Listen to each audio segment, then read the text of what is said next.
안녕하세요. 30대 여성입니다. 저는 한 번 이혼하고 재혼을 했어요. 이번에 재혼하는 과정에서 아주 기가 막힌 경험을 해 들려드리고자 합니다. 세상엔 참 다양하게 정신나간 사람들이 존재하는 것 같아요. 그런 사람들은 어떻게 그리 남의 인생 갉아먹는 걸 좋아하는지 모르겠어요. 납작들도 참 두껍네요. 그런 갑갑한 사람을 하나도 아니고 둘을 만났던 제 사연 한번 듣고 가세요. 제가 재혼을 하게 됐다고 했잖아요. 현재는 전과 다르게 너무 행복한 생활을 하고 있는데요. 현재 남편과 시댁 어른들을 만나 뵐 때마다 사람은 다 제 짝이 있다는 걸 느낍니다. 얼마 전 제가 잊고 있던 끔찍한 사람들을 또 만나게 되었는데 하필 결혼식장이었어요. 결혼식장은 제가 생각했던 것보다 훨씬 더 정신없고 신경 써야 할 곳이 많더라고요. 그런 상황에서도 결코 마주치고 싶지 않은 사람들을 만났었는데요. 신부 대기실에 앉아있는데 전 남편과 전 시모가 찾아온 겁니다. 대체 그 사람들이 뭐하러 이곳에 왔는지 그들을 발견하자마자 그렇잖아도 정신없는 상황에 더 머릿속이 복잡해졌어요. 오히려 그들을 발견한 뒤로 다른 하객들을 반겨줄 수가 없었습니다. 그 두 사람이 저를 축하하러 왔을 리 없다고 생각했는데 몰골도 진짜 그럴 만한 몰골이 아니더라고요. 일부러 저를 만나러 온 게 아니고서야 우연으로 마주칠 일도 없는 상황이잖아요. 게다가 제가 그 사람들을 한참 신경 쓰고 있는 순간 시모랑 눈도 마주쳤습니다. 그때부터 시모가 제게 직진해서 찾아왔는데요. 누가 봐도 꼬락서니가 말이 아니니까 다른 하객들까지 당황해서 우리 사이를 힐끔거리기 시작했어요. 저도 괜히 제 결혼식보다 상대 배우자에게 피해가 갈까봐 순간적으로 예민해졌습니다. 제 앞으로 냉큼 다가온 전 시모를 차갑게 바라봤어요. 감히 우리 아들을 버리고 재혼을 해? 우리 집이 망한 게 다 누구 탓인데 사람 인생 망쳐놓고 너만 쏙 빠져나갈 줄 알았냐? 너도 오늘 이 자리에서 인생 바닥 한번 쳐봐라. 그때 시모가 제 머리채를 잡으려고 했습니다.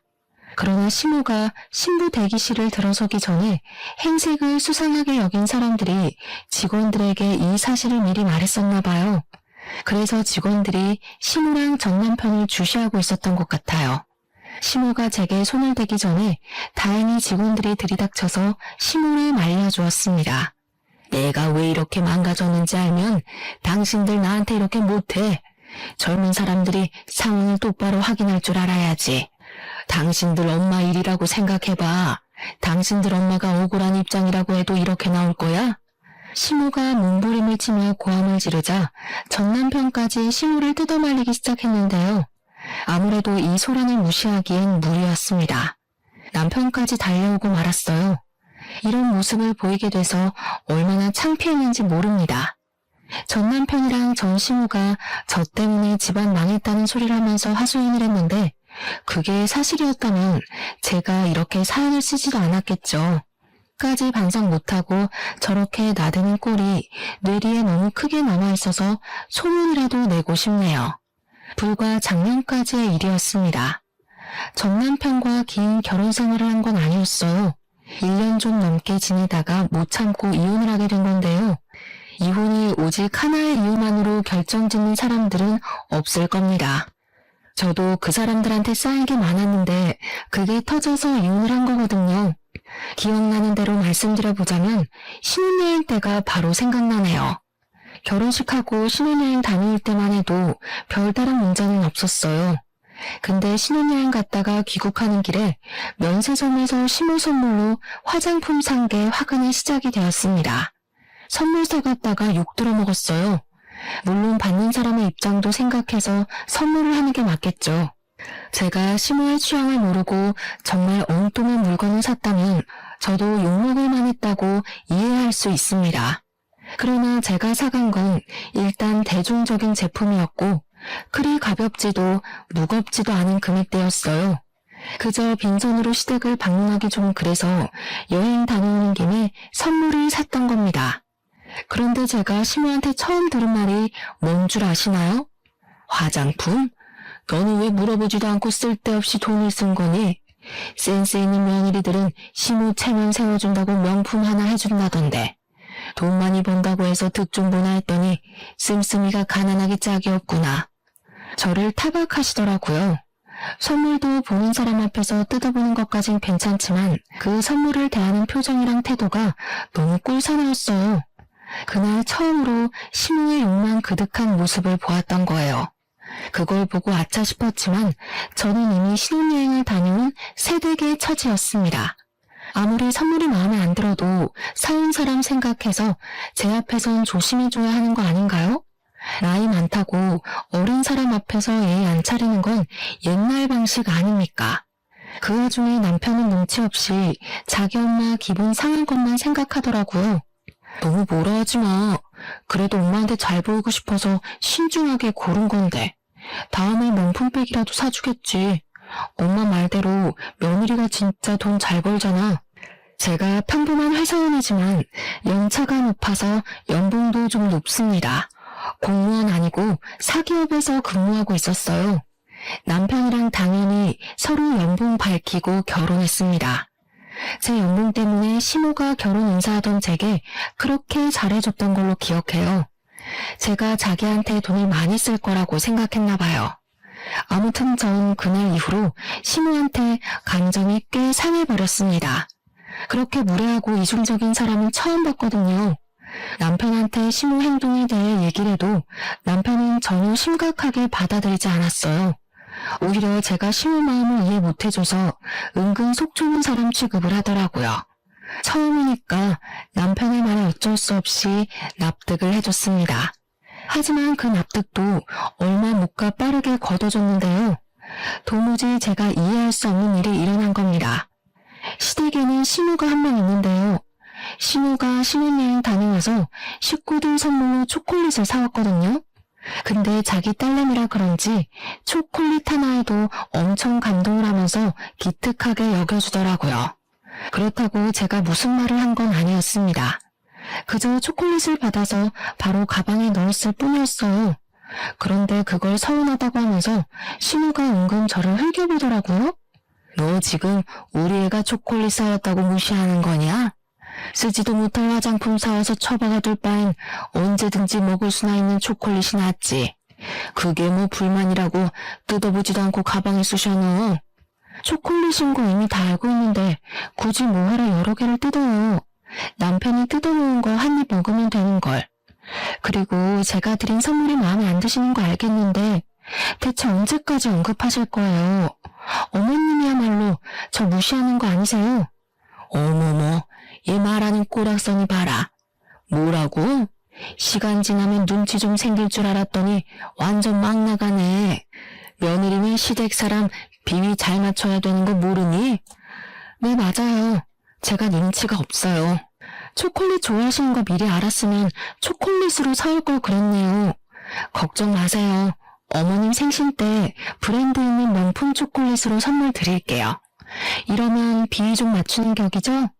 시모는 자기 딸한테 받은 초콜릿 때문에 제게 더 심한 욕을 하지도 못했습니다.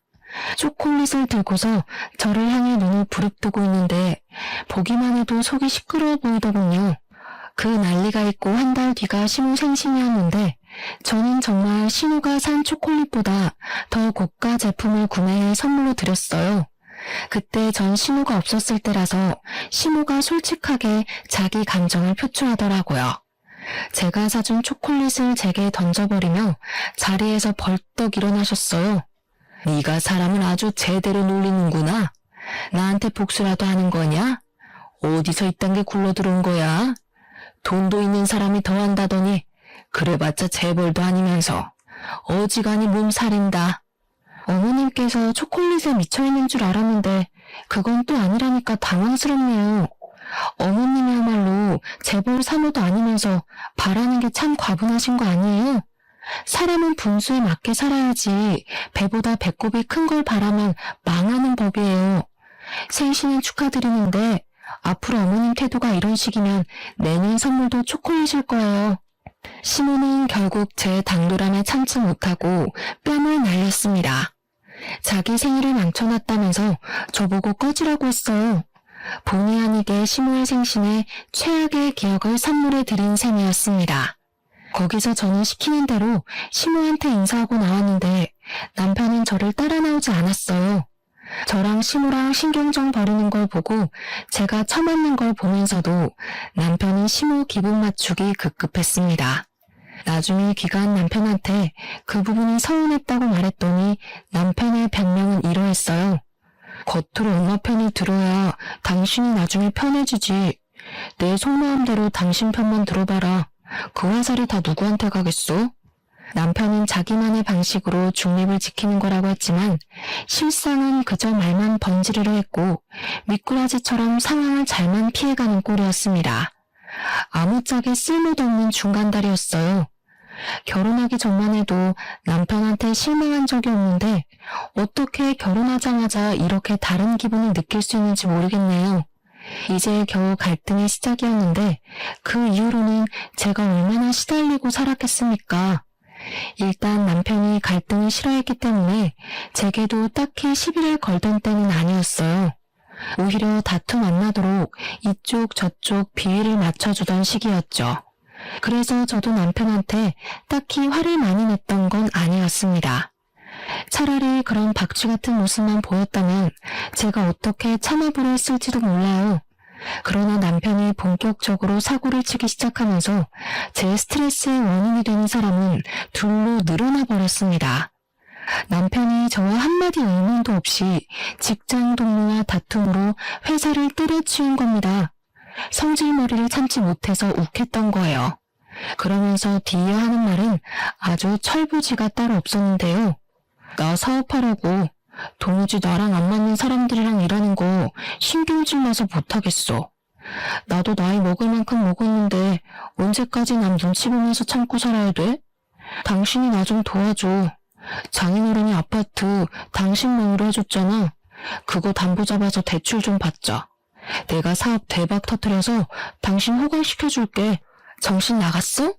당신이 사업에 대해서 뭘 안다고 사업을 해. 그러다 더 큰일 나면 어쩌라고. 빚더미 앉은 집안 중에 사업한 사람이 대다수야. 사업이란 게 자기 혼자만의 문제가 아니잖아요. 가정이 있는 사람이 마치 잃을 거 없는 것처럼 무모한 도전을 하려고 하길래 기가 막혔습니다. 직장 동료랑 싸워서 홧김에 사표 낸 것이 잘한 일인가요? 이럴 때 기죽어서 수그리고 들어가면 직장에서 무시당한다며 떵떵거리는데 정말 한심해 보였습니다. 남편이 쓸데없는 용기 때문에 우리 가정을 위태롭게 만들 수는 없어서 저는 남편의 그 제안을 바로 거절해버렸어요. 그랬더니 남편이 시모한테 그 사실을 얘기한 겁니다. 우리 사이의 문제인데 왜 시모까지 끌어들이는 건지 모르겠어요. 덕분에 이건 더 이상 부부의 문제가 아니라 집안의 문제로 커져버렸습니다. 시모가 우리 집을 찾아와서 남편이 했던 사업 얘기를 하기 시작했는데요. 저한테 돈이라도 맡겨놓은 줄 알았어요. 제 명의의 건물인데 시모가 당당하게 자기들 재산처럼 언급하더라고요. 우리 아들이 원하는 대로 다 해주는 게 좋을 텐데 네가 사업에 대해서 뭘 아니? 어차피 우리 아들 잘 되면 너한테도 좋은 거 아니야? 대체 무슨 근거로 미쳐넘는 자기 아들의 사업을 지지하고 있는 건지 이해가 안 되었어요. 사업에 대해서 모르는 건 시모뿐만 아니라 남편도 마찬가지였거든요. 모르는 게 상책이라는 말도 있지만 사업만큼은 그런 말과 관련 없다고 생각했습니다. 그래서 시모의 설득에도 저는 그저 싫다고 거절했어요. 그랬더니 시모가 퇴근하고 나서 저녁마다 시집살이 시키려 작정하고서 저희 집을 찾아오더라고요. 남편도 시모와 같은 뜻인 입장이라서 멋대로 집 비밀번호를 알려준 거였어요. 그때부터 저는 남편과 제대로 등을 지기 시작했습니다. 제가 일방적으로 남편을 무시하려고 했어요. 저를 그렇게 압박해오면 제가 항복할 줄 아는 것 같더라고요. 그런다고 한들 사업이 누구 집 게으름도 아니고 능력 없는 사람들 입에 오르내릴 만큼 가벼운 일이 절대 아니라고 생각했으니까요. 하지만 시모의 간섭과 고나리질이 스트레스인 건 어쩔 수 없었습니다. 저도 일을 하는 사람이니까 직장에서 받는 스트레스가 있을 거 아니에요. 퇴근하고 오면 좀 쉬고 싶은데 시모가 저를 기다리고 있으니 스트레스가 배로 끓어오르더라고요. 너무 쉬고 싶어도 시모의 주둥아리가 제 뒤를 쫓아왔습니다. 먼지가 너무 많다느니 설거지거리가 잔뜩 쌓였다느니 반찬은 왜 이렇게 부실하냐느니 말이죠. 제가 집안 청소를 안 하는 것도 아니거든요. 근데 시모는 꼭 제 손 닿을 수 없는 곳을 살피면서 이따위로 하는 것도 청소냐고 엄청 지적했습니다. 게다가 설거지는 제가 먹은 그릇들이 아니에요.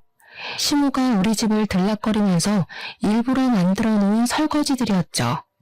저도 어디 해보자는 뜻으로 시모에게 맞서서 나름 무심하게 대응은 했는데요. 이게 안 풀리고 쌓이다 보니까 너무 가슴이 갑갑하더라고요. 집안 꼬락선이 잘 돌아간다. 너는 어떻게 칭찬할 만한 구석이 없니?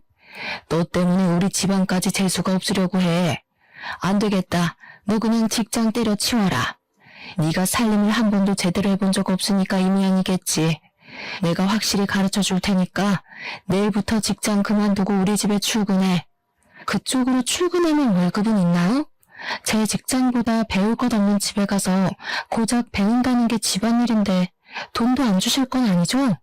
원래 사람을 스카우트하려면 연봉 협상이란 거래요.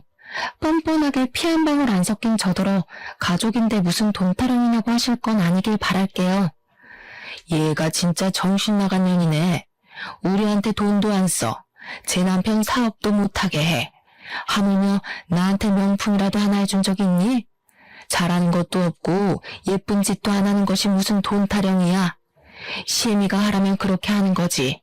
제가 앞으로 어머님을 어머님으로 안 모시겠다고 하면 그만 아닌가요? 저 어머님한테 예쁜 짓 할 생각 없고 비위도 안 맞추고 싶어요. 어머님한테 며느리로 인정받고 싶지도 않고요. 그러니까 앞으로 저한테 아무것도 기대하지 마세요. 사서 실망하기 싫으시면. 제 말에 시모가 또 눈을 부릅떠 보였는데 그거 무시하고 방으로 들어갔습니다. 안 그래도 시모가 가만히 있질 않고 따라오려고 하더라고요. 문 잠그고 쉬었어요. 안방에도 화장실이 있으니까 그곳에서 한참 씻고 나왔습니다.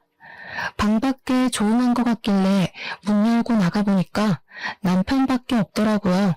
제가 방에서 나오자 잠깐 외출했던 남편이 표정 굳은 채로 제게 다가왔어요.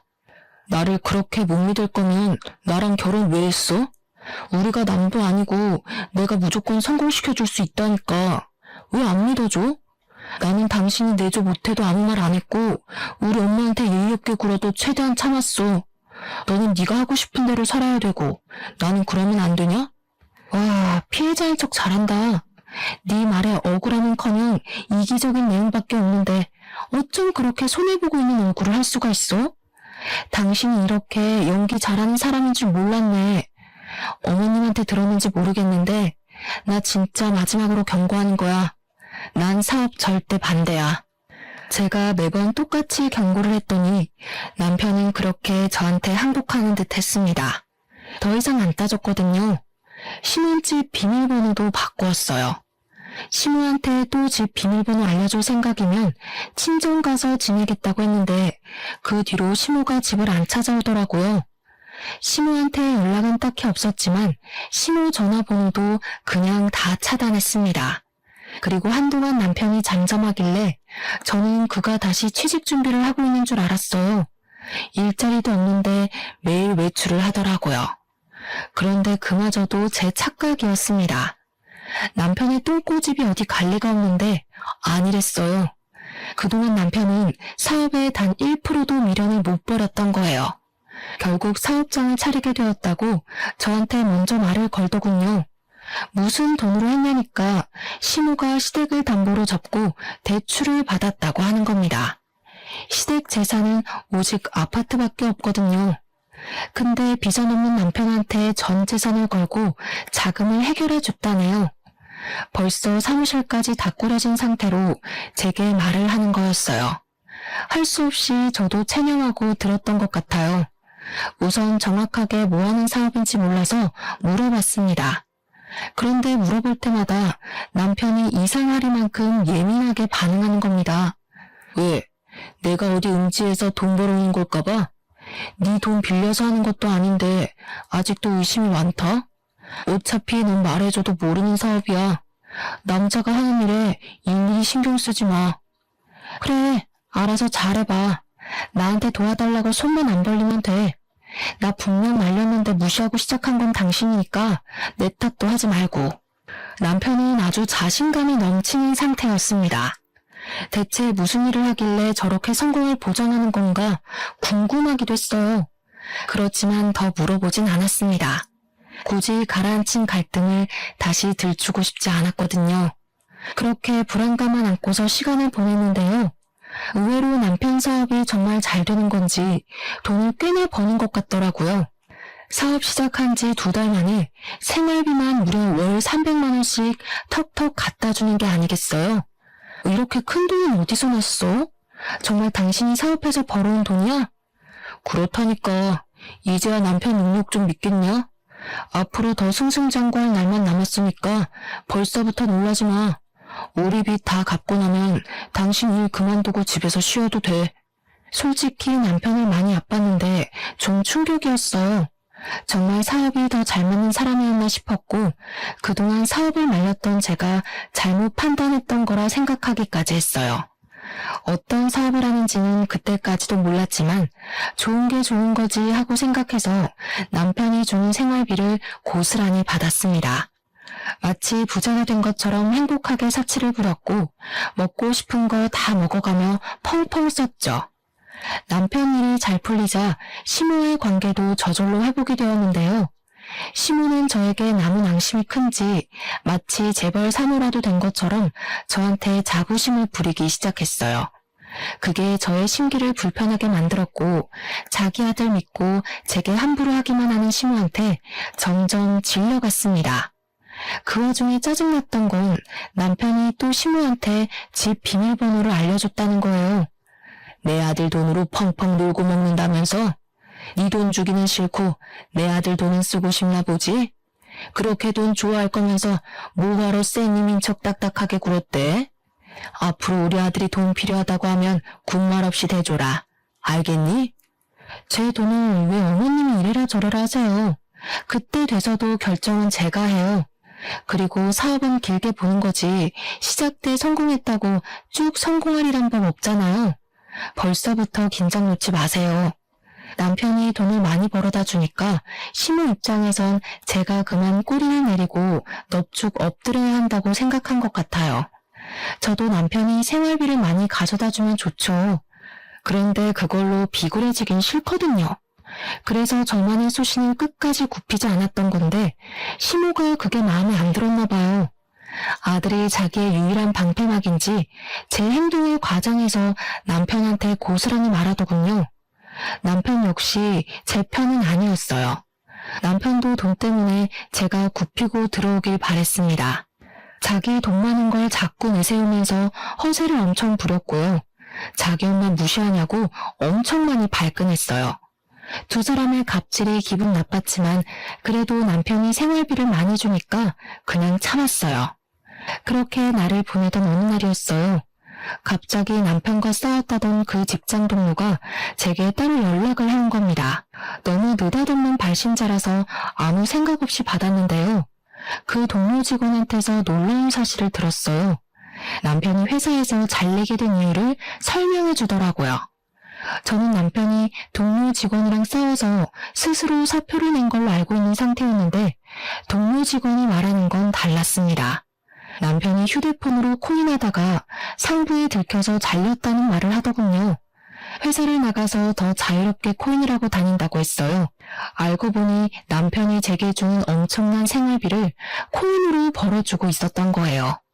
머리끝까지 소름이 돋았고 얼마나 화가 났는지 몰라요. 너무 큰 배신감이 느껴졌지만 일단 남편에게 티는 안 냈습니다. 불같은 성격의 남편이 무슨 짓을 더 할지 모르니까요. 이걸 어느 타이밍에 어떻게 밝히는 것이 좋을까 생각만 하며 며칠을 보낼 때였습니다. 어느 한날 갑자기 남편이 사업 자금이 더 필요할 것 같다며 제게 2억을 요구하더라고요. 원래 더 큰 성장을 하려면 사업장을 넓혀야 되는 법이야. 지금 내 사업 한참 잘 되고 있고 더 잘 될 수 있는데 자금이 부족해서 발전이 안 돼. 그러니까 당신이 좀 보태줘. 당신도 내 능력 직접 확인했잖아. 앞으로 생활비 300만 원보다 더 갖다 줄 수도 있어. 그 말을 나보고 믿으라고. 망해서 2억이 필요한 건 아니고? 내가 분명 나한테 손 벌릴 생각하지 말라고 했지. 잘 되고 있든 말든 네가 벌인 일이니까 네 알아서 해결해. 아무래도 남편이 코인 때문에 돈을 잃은 것 같았습니다. 동료 직원한테 그 말을 안 들었다면 빌려달라는 남편의 말에 응했을 수도 있어요. 실제 남편의 사업이 잘 되고 있는 줄 착각했을 테니까요. 하지만 제가 남편의 숨겨진 비밀을 알고 있잖아요. 제 돈까지 다 날려버릴 게 안 봐도 뻔한데 어떻게 주겠습니까? 이 사람들은 왜 돌아가면서 제 돈을 그렇게 탐내는 건지 모르겠는데 제가 남편의 자금 사정을 또 모른 척하자 또 시모가 저를 찾아왔습니다. 이번엔 집에 들어서자마자 들고 있는 가방으로 제 머리통을 후려치시더라고요. 내가 너처럼 말 안 통하는 인간은 처음 본다. 우리 아들이 그동안 벌어다 준 돈이 얼만데 생각 없이 받아 처먹을 때는 좋아 죽더니 도와달라고 하니까 또 내 아들을 무시해? 도와주기 싫으면 내 아들이 준 돈 다 토해내. 누가 들으면 그 많은 생활비 저 혼자 쓴 줄 알겠어요. 맞벌이 하는 입장에서 그 돈으로 남편 맛있는 거 해먹이는데 거의 다 썼거든요. 저 개인적으로 쓴 거 전혀 없고 남편이랑 놀러 갈 때만 썼다고요. 너랑 말만 섞으면 내가 아주 혈압이 올라. 나 더 이상 너 같은 년이랑 얼굴 보면서 살기 싫다. 당장 내 아들이랑 이혼해.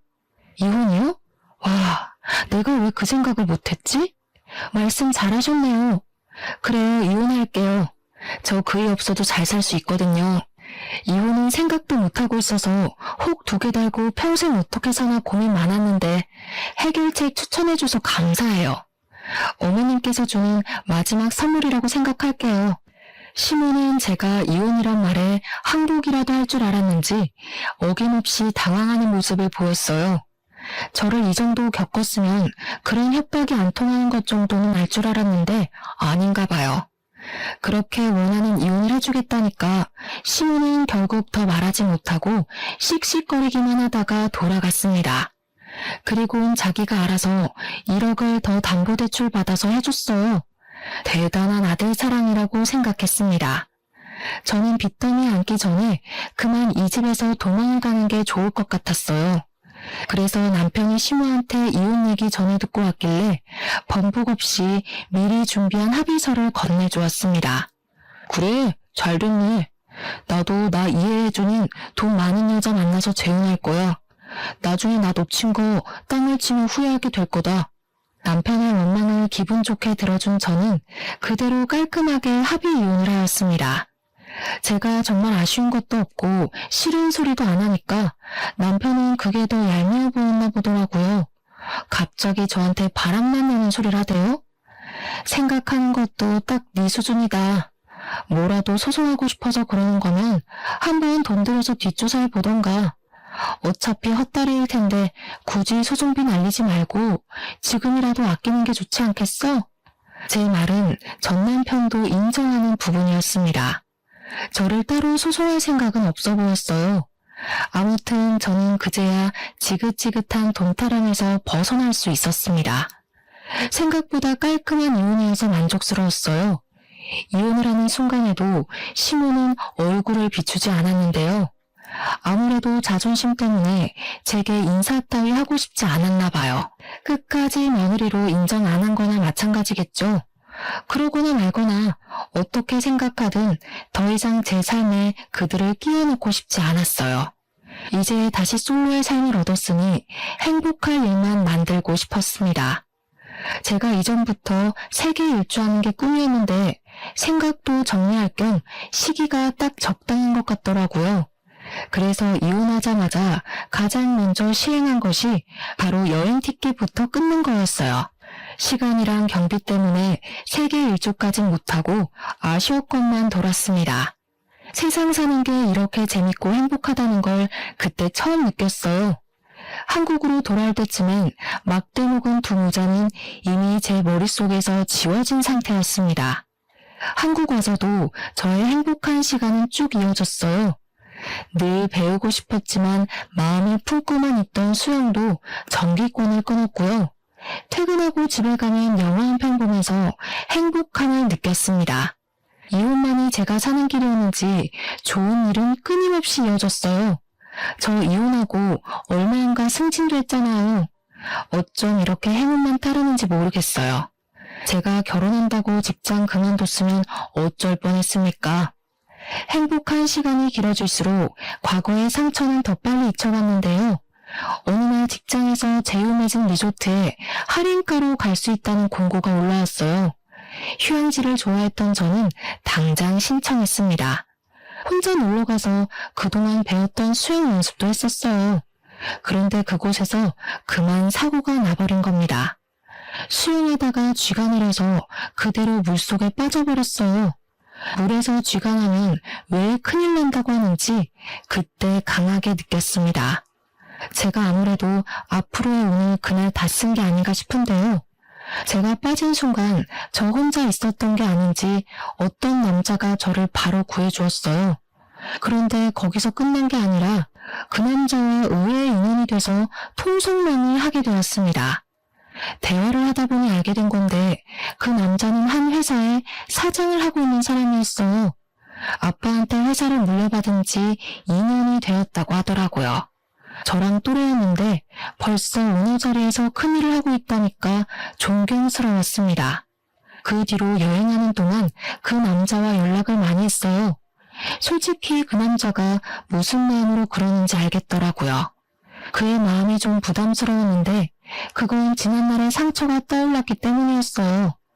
두 번 다시 남자를 사귀고 싶지 않았거든요. 혼자가 편하다는 걸 알았고 결혼은 제게 아무짝에 쓸모없는 문화라는 것도 알았으니까요. 그래서 제 마음을 솔직하게 말씀드렸어요. 하지만 그 리조트 남자분이 쉽게 물러나질 않더라고요.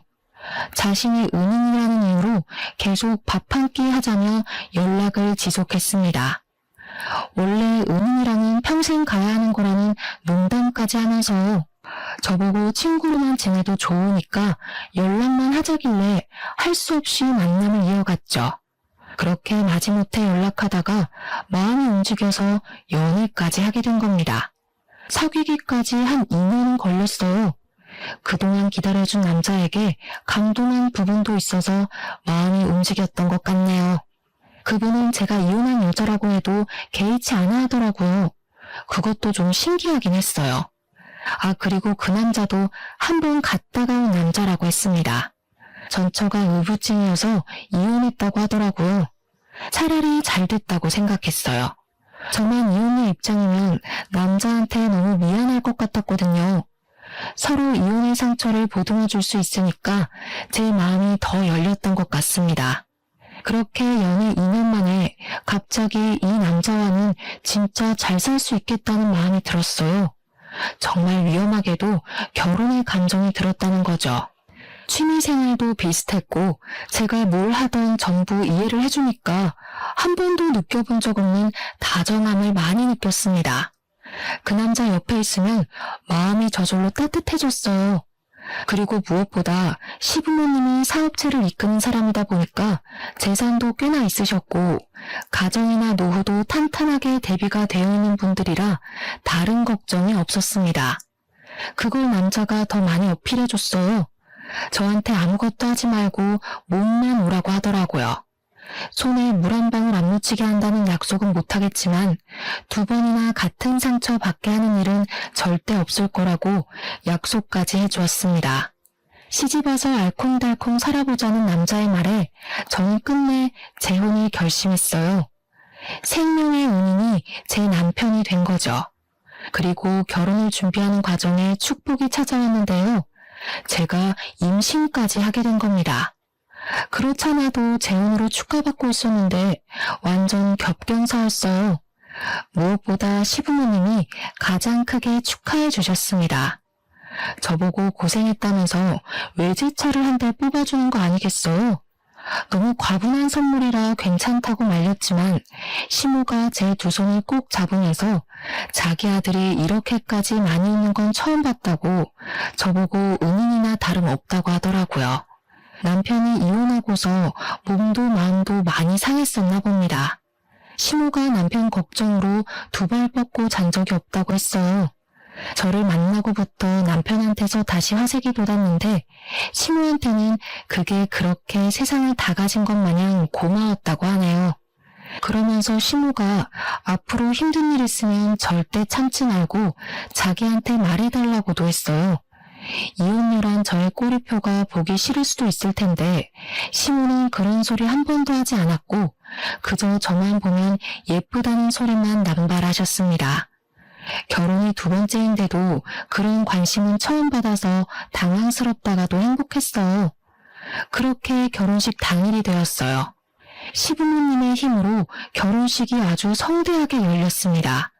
그리고 그곳에서 초대하지 않은 손님들이 찾아오고 말았어요.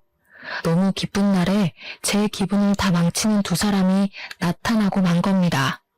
바로 전 남편과 전 시모였어요.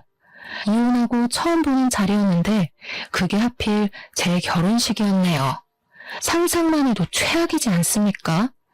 아무튼 멀찍이 있는 그들을 먼저 발견한 저는 처음부터 아는 체를 하지 않았어요. 일단 전 남편이랑 전 시모의 몰골이 누추한 게 옷도 꽤 제재했어요. 어디 며칠간 노숙한 것 같은 꼬락선이라서 좀 놀랐습니다. 딱 보니까 전 시모가 뒤늦게 전 남편한테 투자한 전 재산마저도 날린 것 같은 모습이었어요. 그렇게 그들을 몰래 쳐다보다가 전 시모가 저랑 눈이 딱 마주쳤을 때 신부 대기실로 쳐들어온 겁니다. 앞서 말씀드렸던 것처럼 시모는 저 때문에 인생 망했다고 제 손에 들린 부케를 내던지며 말을 했죠. 결국 전 남편과 재혼할 남편까지 신부 대기실로 다 모이는 상황이 발생했어요. 남편에게 이 꼴을 안 보이고 싶었는데 얼마나 수치스러웠는지 모릅니다. 남편은 제게 왜 그러냐고 이 사람들이랑 무슨 사이냐고 묻길래 저는 솔직히 말해줬습니다. 내 전 남편과 전 시모라고 말이죠. 그러니까 제 사정을 다 아는 남편의 인상이 세게 구겨지더라고요.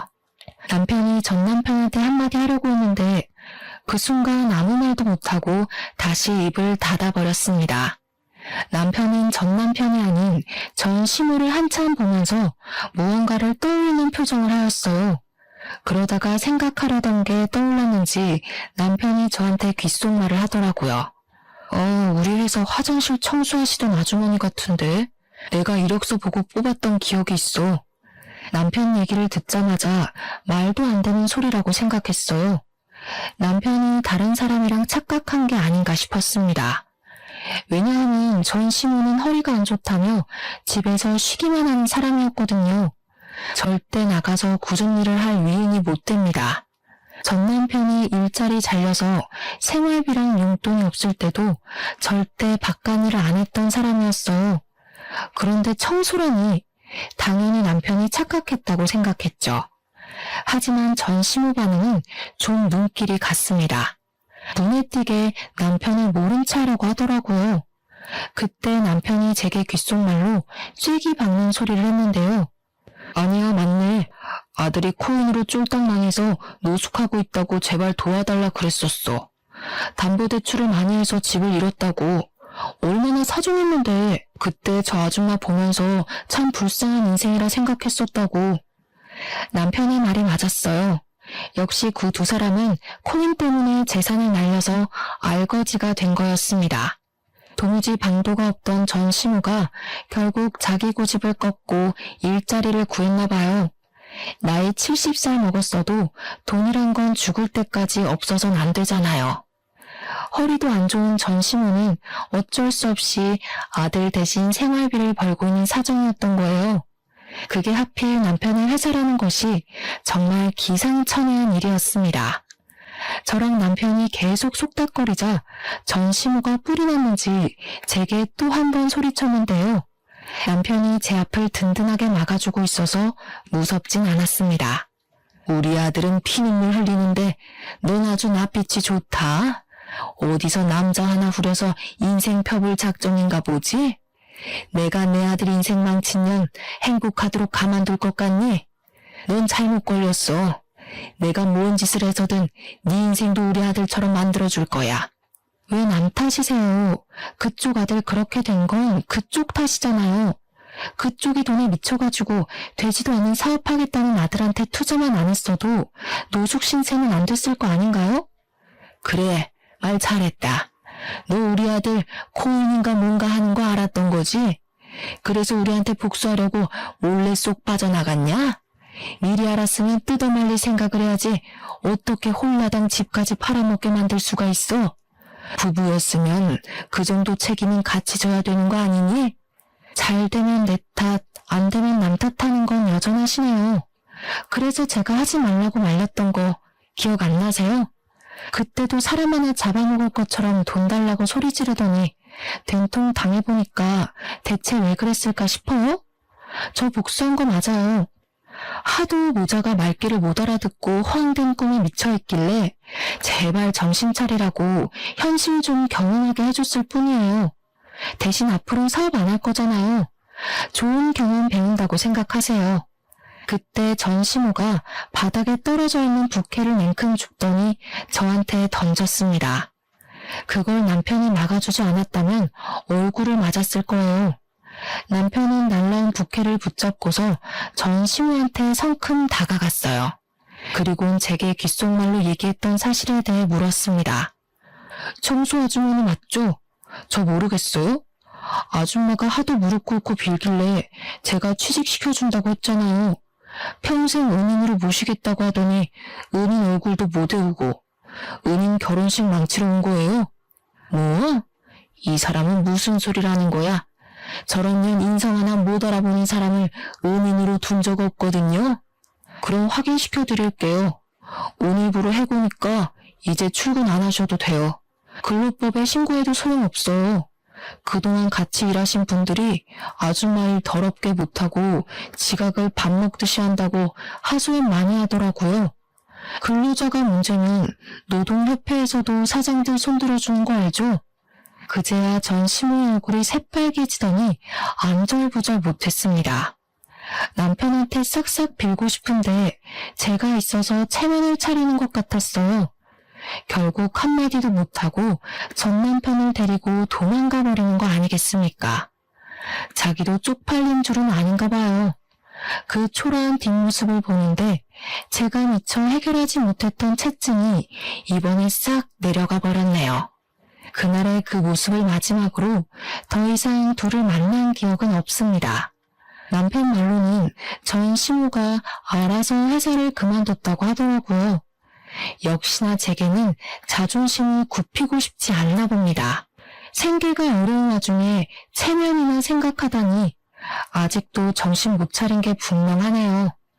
아무튼 저는 남편의 제안으로 휴직을 일찍 내고 집에서 쉬고 있는 중이에요. 남편이 계속 몸이 힘들면 일 그만둬도 된다고 하고 싶은 일 하면서 지낼 수 있게 작은 가게도 차려준다는데 남편한테 그런 부담은 주기 싫어서 여전히 거절 중입니다. 어쨌든 제 인생의 원인을 도려내니까 이렇게 행복할 수가 없어요. 역시 사람은 저마다 짝이 있는 것 같습니다. 다들 함께하는 사람이 꼭 영혼의 짝이길 바래요. 그럼 이만 끝내겠습니다. 감사합니다.